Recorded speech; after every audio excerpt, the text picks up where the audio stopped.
శరణజొచ్చి ఉన్నాను, పక్షి వలె నీ కొండకు పారిపోము అని మీరు నాతో చెప్పుట ఎలా? దుష్టులు వెల్లెక్కు పెట్టి ఉన్నారు, చీకటిలో యథార్థ హృదయుల మీద వేయుటకై తమ బాణములు నారియందు సంధించి ఉన్నారు. పునాదులు పాడైపోగా నీతిమంతులు ఏమి చేయుదురు? యెహోవా తన పరిశుద్ధాలయములో ఉన్నారు. యెహోవా సింహాసన ఆకాశమందున్నది. ఆయన నరులను కనులారా చూచుచున్నారు. తన కనుదృష్టి చేత ఆయన వారిని పలికించుచున్నారు. యెహోవా నీతిమంతులను పరిశీలించును, దుష్టులను బలత్కార శక్తులను ఆయనకు అసహ్యులు. దుష్టుల మీద ఆయన ఉరులు అగ్నిగంధకములను వడగాలియు వారికి పానీయ భాగమగును. యెహోవా నీతిమంతుడు, ఆయన నీతిని ప్రేమించువాడు. యథార్థవంతులు ఆయన ముఖ దర్శనము చేసెదరు. దేవుడి వాక్యము మనందరి వినికిడిలో దీవించి ఆశీర్వదించి ఫలభరితం చేయనుగాక. కూర్చుందామండి, అందరం కూర్చుందాం. దేవునికి స్తోత్రం. ఆహాహా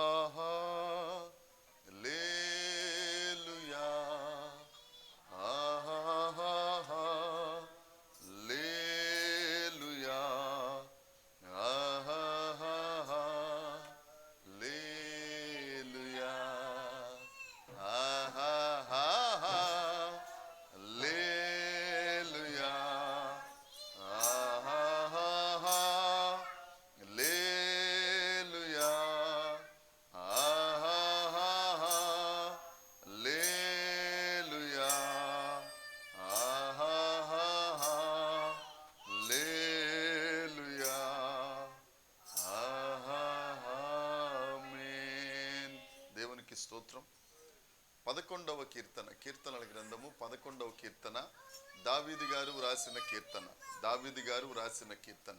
ఈ కీర్తన ఎప్పుడు రాశారు అని అంటే, దావీదు గారు ఏలా లోయలో గొల్యాతును సంహరించిన తరువాత దేవుడు కృప చూపించి, దేవుడు బలాన్నిచ్చి, దేవుడే తన బిడ్డ పక్షమున యుద్ధం చేసి ఫిలిస్తీన్ల బారి నుండి ఇజ్రాయేలీలను కాపాడిన తరువాత సౌలు రాజా గృహానికి వచ్చినప్పుడు వ్రాసిన కీర్తన ఈ 11వ కీర్తన. యుద్ధం అయిపోయిన తర్వాత రాజగృహంలో ఉన్నప్పుడు, ఎందుకంటే అప్పుడప్పుడు సౌలు గారి మీదకి దురాత్మ వస్తూ ఉండేది. అది కూడా ఎవరు పంపించారు?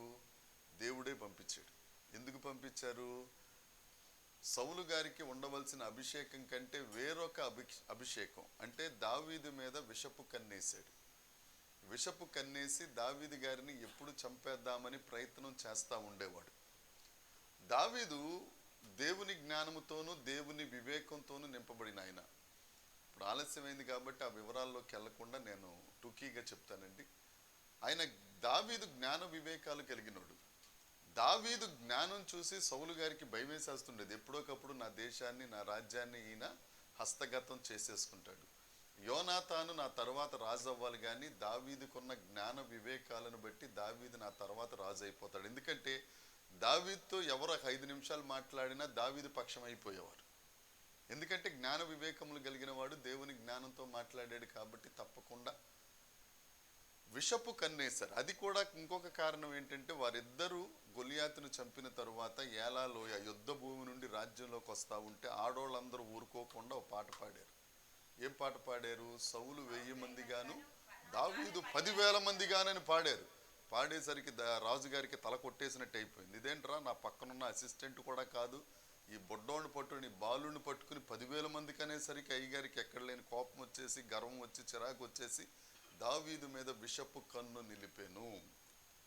ఎప్పుడైతే విషపు కన్ను నిలిపాడో దేవుడి దగ్గర నుంచి ఒక దురాత్మ వచ్చేసింది. దేవుడే పంపించాడు. విషపు కన్ను ఉన్న వారికి, మనం ఎదుటోళ్ళని చూసి కుళ్ళిపోతున్నాం అనుకోండి, మన దగ్గరికి ఏమొచ్చేస్తుంది?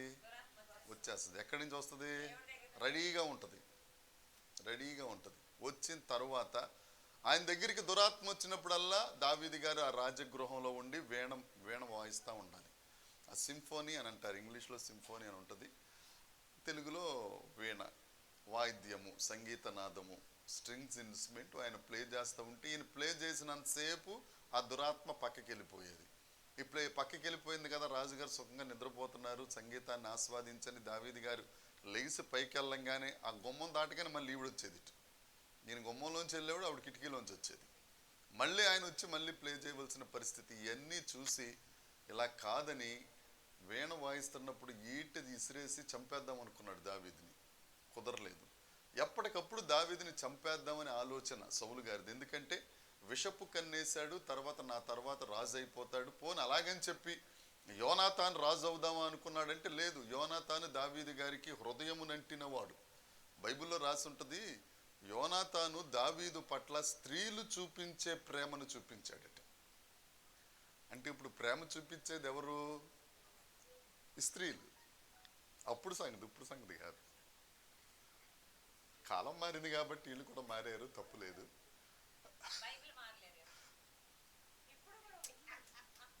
ఉంది కానీ కొద్దిగా డూప్లికేట్ ప్రేమ అయిపోయింది. అప్పుడు అందుకే ఆ సమయం అన్నాం. ఏమండి, స్త్రీలు చూపించే ప్రేమ చూపించేవాడట యోనాతాను దావీదు గారిని. రాజు నేను రాజు అవ్వాలి కానీ దావీదు నువ్వే రాజు అవటానికి కరెక్ట్ అనేసరికి సౌలు గారికి ఎంత కోపం వచ్చేసింది. ఇదేంట్రా, ఎవరో ఆడోళ్ళు పాడారంటే పోన్లే, నా ఇంట్లోనే శత్రువు అయిపోయారని చెప్పి యోనాతానుని పక్కన పెడితే మేకాలు వచ్చి, మేకాలు గారు వచ్చి నేను పెళ్లి చేసేసుకుంటాను. మేకాలు పెళ్లి చేసేసుకుంది, ఇంట్లోనే అపోజిషన్. ఇవన్నీ చూసేసరికి దావీదు మీద ఎక్కడ లేని కోపం వచ్చి దావీదుని చంపేద్దామని, ఎక్కడ బాగా యుద్ధం జరుగుద్దో అక్కడ దావీదుని పంపించేవాడు చంపేద్దామని. ఈయన ఏం చేసేవాడు, ఆళ్ళ చంపేసి తిరిగి వచ్చేస్తున్నాడు. ఎందుకంటే ఈయన పక్షమున యుద్ధం చేయవాడు దేవుడే. ఏది కష్టమైన పనో, ఈ కష్టమైన పని దావీదు ఫెయిల్ అయిపోయాడు కాబట్టి దావీదుని పక్కన పెడదామంటే ఆయన పక్కన పెడదాం అనుకున్నప్పుడల్లా ఈయన గెలిచి వచ్చేస్తుండేవాడు. ఇక సౌలు గారికి ఏం చెయ్యాలో అర్థం అవ్వక రకరకాల ప్రయత్నాలు చేస్తుంటే కొంతమంది ఆయన పక్కన కూడా కొంత గ్యాంగ్ ఉంటారు, వెనకాల కొంతమంది ఉంటారు. వాళ్ళు ఏం చెప్పేవారు, దావీదు ఇలాంటోడు సౌలు గారు, రాజా దావీదు అలాంటోడు రాజా, చంపేయాలి రాజా, లేకపోతే మీకు వెన్నుపోటు పొడి చేస్తారనేసరికి దావీదుకి ఎక్కడ లేని బాధ వచ్చి రాసిన కీర్తన ఈ 11వ కీర్తన 1వ వచనం చదువుదాం. యెహోవా ఈయనెళ్ళి దేవుణ్ణి శరణుజొచ్చాడు. ఆ కింద మాట, పక్షి వలె నీ కొండకు పారిపో అని మీరు నాతో ఎందుకు చెప్తున్నారు? సౌలుతోనూ సౌలు వెనకాల ఉన్న కొంతమంది గ్యాంగ్ ఉన్నారు కదా, బ్యాచ్. ఈ బ్యాచ్ అందరూ దావీదుని అంటున్నారు, దావీదు సౌలు నేను ఎప్పటికప్పుడు చంపేస్తాడు, నేను ఎందుకంటే నేను రైట్ హ్యాండ్ లెఫ్ట్ హ్యాండ్ నేనే కదా, ఆయన మాట్లాడేయని నాకు తెలుసు, నీ గురించి ఆయన ఏం మాట్లాడుతున్నాడో నాకు బాగా తెలుసు, ఎప్పుడొకప్పుడు రాజు నిన్ను చంపేస్తాడు, నువ్వు పారిపోవటం మంచిది. ఎలా పారిపోవాలట? పక్షి ఎగిరిపోయినట్టు నువ్వు ఎగిరిపోవాలి. నువ్వు దరిదాపుల్లో కనపడితే మాత్రం నేను రాజు ఎప్పుడొకప్పుడు చంపేస్తాడని చెప్పి వాళ్ళు చెప్తున్నారు. దేవుడా, నేను మాత్రం నీ మీద నమ్మకం ఉంచాను, నీ శరణు జొచ్చి ఉన్నాను. శరణు జొచ్చటం అంటే ఏంటి? నీవే నాకు శరణు అని అంటే నీవే నాకు దిక్కు, నువ్వు తప్ప వేరే ఆధారం నాకు లేదు. ఈయన ఎలాంటి పరిస్థితిలో ఉన్నాడు? మయూరెక్క ప్రాణం పోయే పరిస్థితుల్లో ఉన్నాడు. రాజు తలుచుకుంటే ఎంతసేపు వెళ్ళి తల తీసేయండి, తీసేయాలా? ఎవరిది? దావీద్ది. అంటే ఎడ్జ్లో ఉన్నాడు. ఎప్పుడు ఆయనకి కోపం వచ్చి ఏ దురాత్మ బట్టి ప్రాణం తీపిచ్చినా తీపిచ్చేయచ్చు. అలాంటి పరిస్థితుల్లో ఈయన ఎవరు శరణు జొచ్చారట? దేవుడు శరణు జొచ్చారు. కాబట్టి మనకు కష్టకాలమైనప్పుడు, మనకు ఇబ్బందుల కొలుములో మనం కాలిపోతున్నప్పుడు మనకు ఒకే ఒక దిక్కండి. నాకు నువ్వే పాడే ఒక పాట, ప్రేమ ప్రేమ కట్టుకున్న భర్తే ఏం చేసాడట? బెట్టు చేసిన, ఈ వదిలేసిన, ఎవరు వదిలేసినా అందరూ ఏదో టైంలో వదిలేస్తారు. కాకపోతే ఇది ముందే అయింది, తర్వాత మాదవుతుంది. ఎప్పుడొకప్పుడు ఎవరో ఒకరు వదిలేస్తారు. ఎవరు స్థిరం కాదు. స్థిరమైన వారు ఒకరే, అదే యేసుక్రీస్తు ప్రభు. దేవునికి స్తోత్రం. ఆయన శరణు జొచ్చాలి మనం. ఆయన పాదాల దగ్గర ఉండాలి ఎప్పుడు. ప్రభువా నీ ఇష్టం నాయన, చిత్తకొట్టి అది ప్రభువా నీ కిందకి వెళ్ళినప్పుడు ఉంటుంది, కిందకి వెళ్ళినప్పుడు చెప్తాను. దేవునికి స్తోత్రం. 2వ వచనం చదువుదాం. దుష్టులు విల్లెక్కి పెట్టి ఉన్నారు, చీకటిలో యథార్థ హృదయుల మీద వేయుటకై తమ బాణములు వారి నారి యందు సంధించి ఉన్నారు. అంటే వీళ్ళు ఎప్పుడు బాణాలు పట్టుకు తిరుగుతారా? రాజగృహంలో కూడా బిల్లంబులు బాణాలు ఇవన్నీ పట్టుకుని తిరుగుతారా? దాని అర్థం అది కాదు. బాణాలంటే నాలుగు రెడీ చేసుకున్నారట. ఎప్పుడు పడితే అప్పుడు, ఒకవేళ ఈ అంబుల పొదిలో నుంచి ఇలా బాణం తీసి విల్లుకు పెట్టి సాగదీసి కొట్టేసరికి లేట్ అయిపోద్ది. ఈ లోపల 10 మాటలు చెప్పేయచ్చు మన చాడీలు, అవునా కదా? వీళ్ళు ఏం చేస్తున్నారట? దుష్టులు విల్లెక్కి పెట్టి ఉన్నారు, చీకటిలో యథార్థ హృదయుల మీద వేయుటకై తమ బాణములు నారి యందు సంధించి ఉన్నారు. నిన్న ఉదయం దేవుడు వాక్యం మనతో మాట్లాడుతూ పరమగీత గ్రంథం 3వ అధ్యాయం 7వ వచనంలో 60 మంది శూరులు, యుద్ధ శూరులు సొలొమోను పల్లకీని మోస్తున్నారట. వారి చేతుల్లో ఖడ్గం ఉంది. వాళ్ళు పల్లకీ మోసేవారు. పల్లకీ మోసే వాళ్ళకి ఖడ్గంతో పని ఏంటండి? ఎందుకు మీరు ఖడ్గం మోస్తున్నారు, మోస్తున్న వారలారంటే వాళ్ళు అంటారు, శత్రువు ఎదురుగుండా వస్తే గుద్దుకు ఒకరిని చంపేస్తాం పాస్టర్ గారు, కానీ శత్రువు ఎదురుగుండా రాడు, పక్క నుంచి వస్తాడు. చీకటిలో నుంచి వారు బాణములు వేయుటకై. ఎవరి మీద? యథార్థ హృదయుల మీద. దావీదు భయపడ్డాడు అని అంటే శత్రువు బయటోడైతే దావీదు సింహపు గుండె కలిగిన వాడు, సింహాన్ని చీల్చిన వాడు, ఏ విధంగానైనా చంపేస్తాడు. కానీ యుద్ధానికి వస్తున్న వాడు ఎవడు? ఆయన కొడుకే వస్తున్నాడు యుద్ధానికి. తరువాత అభిషక్తుడు వస్తున్నాడు యుద్ధానికి. అభిషక్తుడి మీద చెయ్యకూడదు. అందుకని నాకు భయం వేస్తుంది ప్రభువా, నా శత్రువులు చీకటిలో విల్లెక్కు పెట్టి బాణములు సంధించున్నారట. మాటలు రెడీగా చేసుకుంటారు. మనం కూడా రెడీ చేసుకుంటాం మాటలు. ఆయనే కాదు, మన దగ్గర కూడా. ఇప్పుడు రానే చెప్తాను, కడిగేస్తానంటారు. ఏమంటారు అంటారు అనరా? ఆ పని మీద ఉన్నారన్నమాట. రెండో వచ్చిన అది ఇప్పుడు మీకు బాగా అర్థమైంది ఇంతసేపు చెప్పిన తర్వాత. మాటలు రెడీగా చేసుకునిరా, నువ్వురా, నీకెందుకు, నీకు ఇవాళ సబ్బు సర్ప అన్ని రెడీగా ఉన్నారా, తేల్చేస్తాను రా. తీరా ఆయన వచ్చిన తర్వాత తేల్చేది ఉండదు, మనం తేలిపోవడమే. వాళ్ళట సౌలు దగ్గర ఉన్నవారు రకరకాలుగా మాట్లాడుతున్నారు. 3వ వచనం, పునాదులు పాడైపోగా. ఇది చాలా జాగ్రత్తగా వినండి. పునాదులు పాడైపోగా. దావీదు ఇశ్రాయేల్ దేశానికి మంచి చేశాడా, చెడ్డ చేశాడా? మంచి చేశాడు. శత్రువు లేదంటే ఈ వీళ్ళందరూ కలిసి ఫిలిస్తీన్ల దగ్గర బానిసలుగా ఉండాలి. మంచి చేశాడు. మంచి చేసిన వాడిని వీళ్ళు ఏం చేస్తున్నారు? వీళ్ళు మంచి చేసిన వాడిని సన్మానించడం మానేసి, మంచి చేసిన వాడికి మంచి పదవి ఇవ్వటం మానేసి, మంచి చేసిన వాడి మీద వారు రకరకాలుగా మాట్లాడుకుంటున్నారు, చంపేయాలని ప్రయత్నం చేస్తున్నారు. ఇజ్రాయేలీలకు కూడా ఒక చట్టం ఉంది.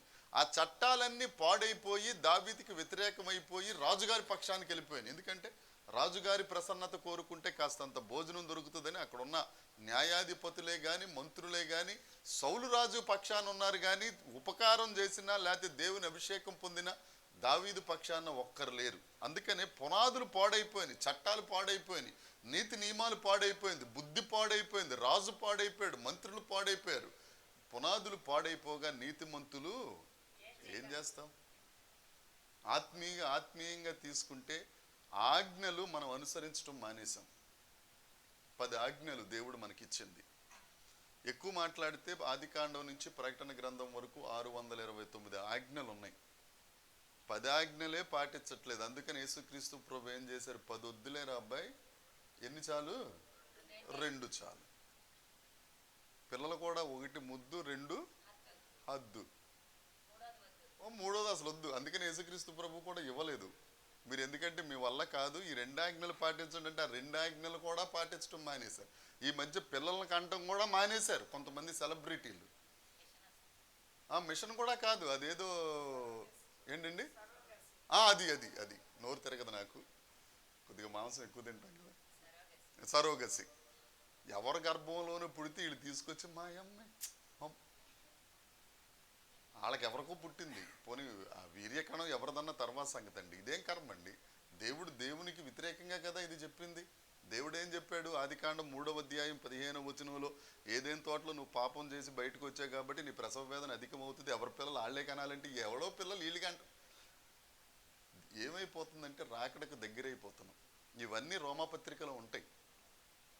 దేవునికి దూరం అంటే పునాదులు ఏమైపోతున్నాయి? పాడైపోతున్నాయి. భక్తిగా ఉండవలసిన వాళ్ళు భక్తిగా ఉండట్లేదు.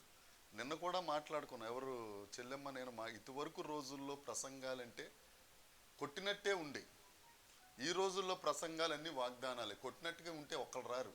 స్తంభాలు, కర్టెన్లు నేను వేసి నాకే వేసుకుని నేనే ఇవన్నీ పెట్టుకుని నాకు నేనే చెప్పుకోవాలి.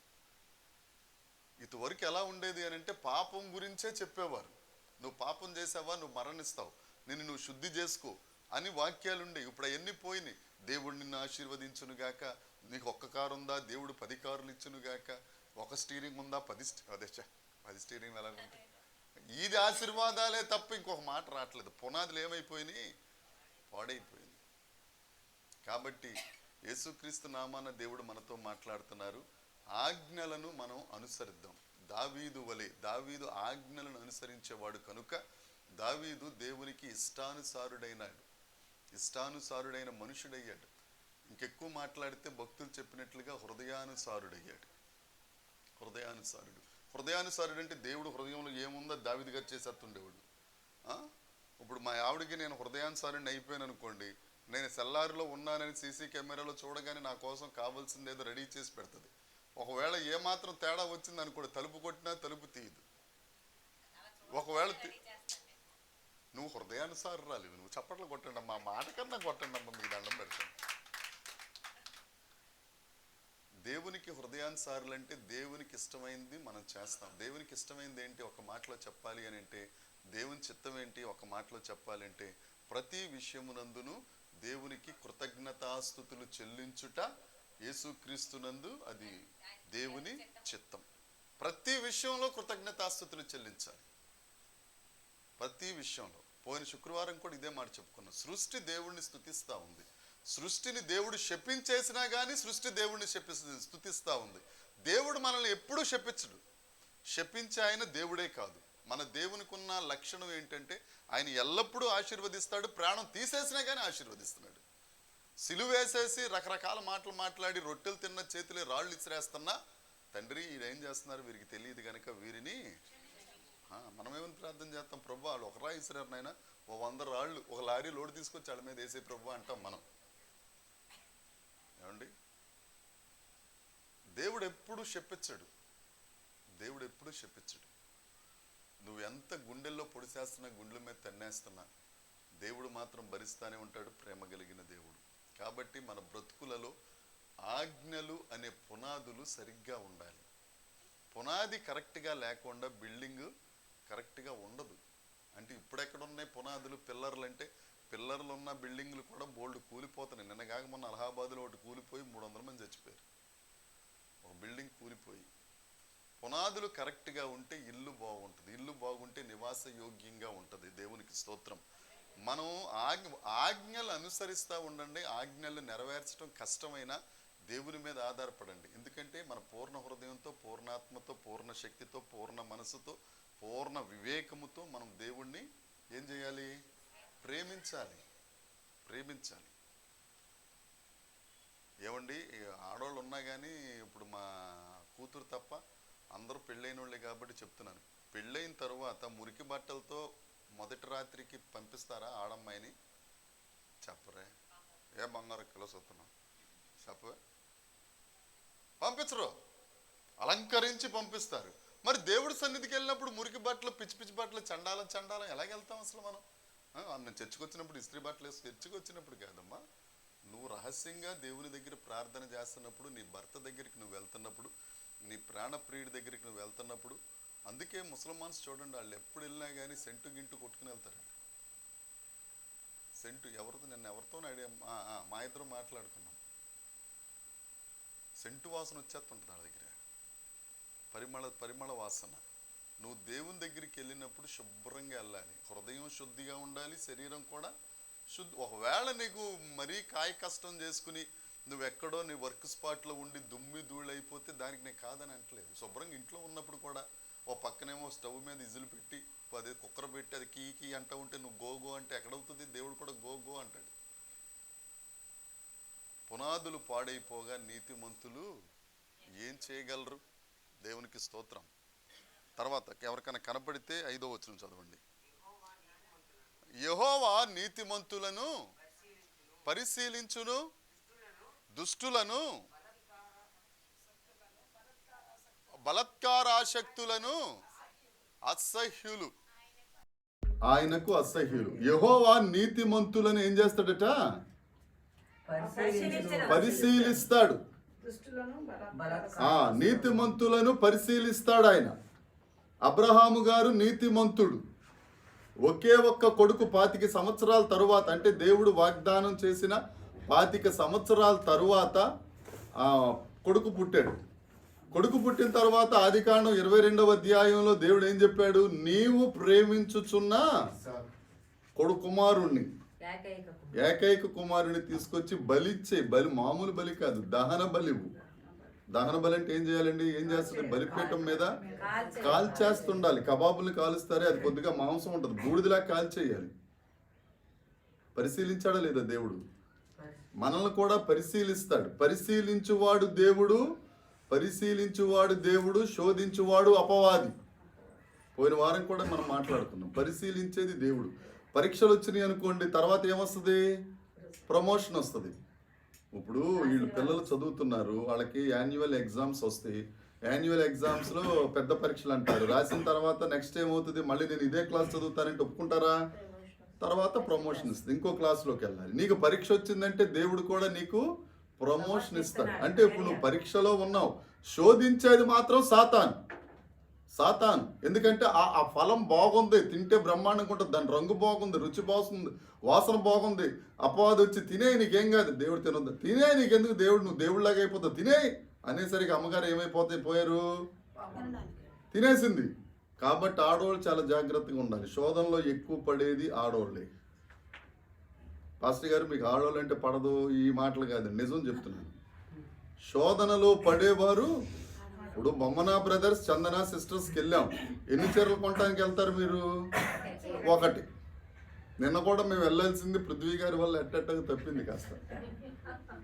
లేకపోతే మాకు సిలువ శ్రమలే, ఆయనకి నాకు ట్విన్నికి రోడ్లు మీద విలాప వాక్యాలు పాడేద్దు మా ఇద్దరం. కానీ దేవుడు అలా రక్షించాడు మమ్మల్ని. దేవుని స్తోత్రం కలుగును గాక. హల్లెలూయా. చెప్పరు మీ ఆడోళ్ళు. వెళ్ళిన తర్వాత ఒకటి చూస్తారా, 10 చూస్తారా? చంద్రమండల నివాసుల్లా చెప్పకండి, భూలోక నివాసుల్లా చెప్పండి. చూస్తారు. పోనీ పక్క నుంచి మీరు కొనేది ఒకటే కదా, మీకు ఇది నచ్చింది కదా, అదే చూడాలి, ఎలా ఉన్నాయి చూద్దాం, తర్వాత కొనడానికి పనికొస్తుంది. ఈ లోపల అక్కడ దగ్గర ఉండాలి కదా. దేవుని మహాకృప. నా షాపింగ్ 5 నిమిషాలే ఉంటుంది. నాకు ఏది నచ్చిందో అది తీసుకోవడం, బ్యాగ్లో పెట్టుకొని రావడం. మళ్ళీ 10 చీరలు 10 సొక్కాలు మనం చూసే ప్రసక్తి. శోధించేది ఎవరంటే ఎక్కడి నుంచి కాదు, మీరు చాలా మంచోళ్ళు. మీ అక్కగారు ఉన్నారే, ఎవరావిడ? అవ్వమ్మ గారు. ఆవిడ తప్పు. ఎప్పటి నుంచి చూస్తున్నాడో ఆదాం గారు ఆ పండుని. ఆ అపవాది కూడా ఈయన దగ్గరికి రాడు, ఎందుకంటే ఈ దేవుని కుమారుడు శోధించిన పడ్డో. కాబట్టి అమ్మగారు అయితే ఈజీగా పడిపోద్ది. ఆ సామాన్లు కూడా అమ్మగారిని పిలవండి సార్, ఎరా బాబాయ్ నేను పనికిరా, అమ్మగారిని పిలవండి సార్. ఎందుకంటే అమ్మగారు ఏం చెప్పినా కానీ, ఇప్పుడు మీషో చూస్తుంటాం, నువ్వు కాదు, మీషో చూస్తుంటాం. మీషోనా నీకు? మీరు ఒకటి చూడాల్సింది ఎన్ని చూసేస్తుంటారు. మా వాచ్మెన్ కూడా అంటాడు, మీకు వచ్చిన పార్సిల్లు అపార్ట్మెంట్ 20 ఏళ్ళు ఎప్పటికీ రావట్లేదు. కాబట్టి శోధించువాడు అపవాది, పరీక్షించువాడు దేవుడు పరీక్షించాడంటే నిన్ను ఒక అత్యున్నతమైన స్థానంలోకి తీసుకెళ్తాడు. అక్కడ ఉన్న మాట అది, యెహోవా నీతిమంతులను పరిశీలించును. 6వ వచనం చదువుదాం. దుష్టుల మీద ఆయన ఉరులు కురిపించును, అగ్ని గంధకములను వారికి పానీయ భాగము. దుష్టుల మీద ఏం కురిపిస్తారంట ఆయన? ఉరులు కురిపిస్తారు. సొదొమ గొమొర్రా పాడైపోయింది. దేవుడు అగ్ని గంధకాలని కురిపించారా లేదా? ఎందుకు కురిపించారు అగ్ని గంధకాలని? నోవహుకేమో జలప్రలయం తీసుకొచ్చి నోవహు ఉన్నప్పుడు మొత్తం ప్రపంచాన్ని అంతటిని నాశనం చేసేశారు. ఇప్పుడు ఎందుకు అగ్ని కురిపించవలసి వచ్చింది? చెప్పాలి, వాక్యంలోనే ఉంటుంది అది. అది నోవహుతో దేవుడు ప్రమాణం చేస్తాడు. ఎందుకని 8వ అధ్యాయం ఆఖరికి వచ్చేసరికి నోవహు దేవునికి ఒక బలి అర్పిస్తాడు. ఆ బలి ఆయనకు ఇంపైన సువాసనగా ఉండి, ఆ బలికి దేవుడు ముగ్ధుడైపోయి నోవహు దగ్గరకు వచ్చి, భక్తుడా అంటే మీకు అర్థం అవ్వాలని చెప్తాడు. భక్తుడా అని అంట దేవుడు, నోవహు అని అంటాడు, మీకు అర్థం అవ్వాలి. భక్తుడా నీ భక్తికి మెచ్చి తిని ఇకెప్పుడు నేను జలప్రళయముతో నీళ్ల ద్వారా భూమిని నాశనం చెయ్యను అని దేవుడు మాట ఇచ్చాడు. మన దేవుడు ఎలాంటి దేవుడు అని అంటే, మాట ఇస్తే మాట తప్పని దేవుడు. మనం ఎలాంటి వాళ్ళము? మాట ఇవ్వకపోయినా మాట తప్పేవాడు. మనమే చెప్తాం, నీకెందుకు, నేను చూసుకుంటాను కదా అంటాం. సెల్ స్విచ్ ఆఫ్, ఏంటంటే టవర్ లేదు, లేకపోతే రీఛార్జ్ ఏదో చెప్తాం, అన్నీ ఉంటాయి, ఉట్టిదే. కాబట్టి మనుషులను నమ్ముకొనుట కంటే, చెప్పాలి, మనుషులను నమ్ముకొనుట కంటే యెహోవాను ఆశ్రయించుట మేలు. దేవునికి స్తోత్రం. నోవహుతో దేవుడు ప్రమాణం చేశాడు కాబట్టి, నేను నీళ్ల ద్వారా భూమిని నాశనం చేయనన్నాడు కాబట్టి సొదొమ గొమొర్రా మీద అగ్నిని కురిపించి నాశనం చేశాడు. ఏమండి? తరువాత మాట ఏంటి? అగ్ని గంధకములు వడిగాలియు వారికి పానీయ భాగం అయిపోతుంది. పానీయ భాగం. ఫరో విడిచిపెట్టమంటే విడిచిపెట్టలేదు. హృదయము కఠినపరుచుకునేను. 3 మాటలు ఉంటాయి ఫరో గురించి అక్కడ. మీరు ఎప్పుడన్నా చదివారో లేదు ఆదికాండం. ఆయన హృదయాన్ని కఠినపరుచుకున్నాడు. దేవుడు ఆయన హృదయాన్ని కఠినపరిచాడు. మోషేను చూచి హృదయాన్ని కఠినపరుచుకున్నాడు. 3 ఏదైతేనే కఠినపరుచుకున్నాడు. ఈ కఠినపరుచుకున్న తరువాత దేవుడు ఏం చేశాడు? 10 మహత్కార్యాలు చేసిన తరువాత వారిని విడిపించాడు, బయటికి తీసుకొచ్చాడు. బయటకు వచ్చిన తర్వాత ఫరో గారు మరలా హృదయాన్ని కఠినపరుచుకుని వారిని తరమటం మొదలుపెట్టిన తర్వాత దేవుడు ఊరుకున్నాడా? ఆయన శక్తి ఏంటో చూపించాడు. ఎర్ర సముద్రాన్ని ఇశ్రాయేలీల కొరకు పాయలు చేసి ఇశ్రాయేలీలు పాటలు పాడుకుంటూ వస్తే వీళ్ళు కూడా పాటలు పాడారు. ఎవరు? ఫరోను సైన్యం. ఏం సైన్యం? వీళ్ళేమో యెహోవా నా బలమా అని పాట ఇశ్రాయేలీలు పాడారు. ఫరో సైన్యం ఏం పాట పాడారో తెలుసా? పరదేశులము ప్రియులారా. అది ఎప్పుడు పాడతారు ఆ పాట? వెళ్ళిపోయినప్పుడు. వీళ్ళు వెళ్ళిపోయారు కాబట్టి ఆ పాట పాడుకున్నారు. తరువాత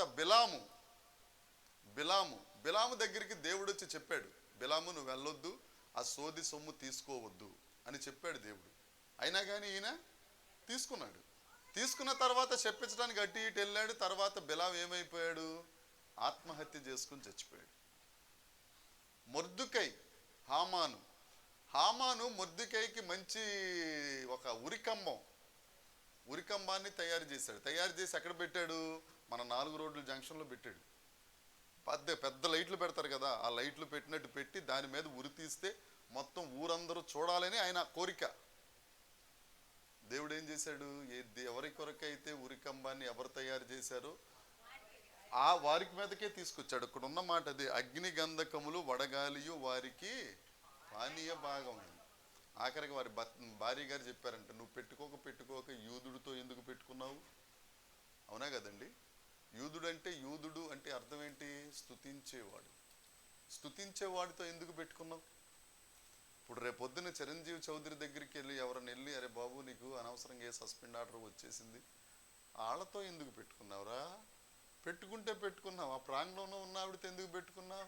ఆవిడేమో మాట్లాడితే కరుణా సంపన్నుడని పాడేస్తుంది ఆవిడ. నువ్వు కరుణ వాళ్ళ దేవుడు కరుణ చూపించేస్తాడు రా. మన దేవుళ్ళు ఎంత చేసినా కానీ కరుణ అనేది ఉండదు. ఎందుకంటే మనోళ్ళు రాతి విగ్రహాలు, ఆయన సజీవుడు. దేవునికి స్తోత్రం. చప్పట్లు కొట్టరా? కొడితే గట్టి కొట్టండి. ఎండ వస్తుంది కదా, వర్షం వచ్చినప్పుడు అంటే పోనేదో. దేవునికి స్తోత్రం. హామానుని ఉరి తీసేశారు. ఎప్పుడు చూసినా దేవుడి నీతి ఇదేనండి. దుష్టులకు వారి దుష్టత్వమే పానీ భాగం అయిపోతుంది. అలాగని మన దగ్గర పాపం లేదా? అందరూ పాపము చేసి దేవుడు అనుగ్రహించు మహిమను పొందలేకపోతున్నారు. అయితే మనం చేయవలసిన పని ఏంటంటే ఆనందించుడి, మరలా చెప్పుదును ఆనందించుడి. ప్రతి విషయంలోనూ దేవునికి కృతజ్ఞతాస్తుతులు సహనముతో మీరు చెప్పాలి. మయూరి అక్క ఎలాగా? సహనముతో. వచ్చి కొట్టేస్తుంటే కొట్టు, తావా విద్య కాఫీ పెట్టావునా, పటాలు కొట్టు, అన్నం తింటావా, ఇంకొకటి కొట్టు, ఏసు రక్తం చెయ్యం.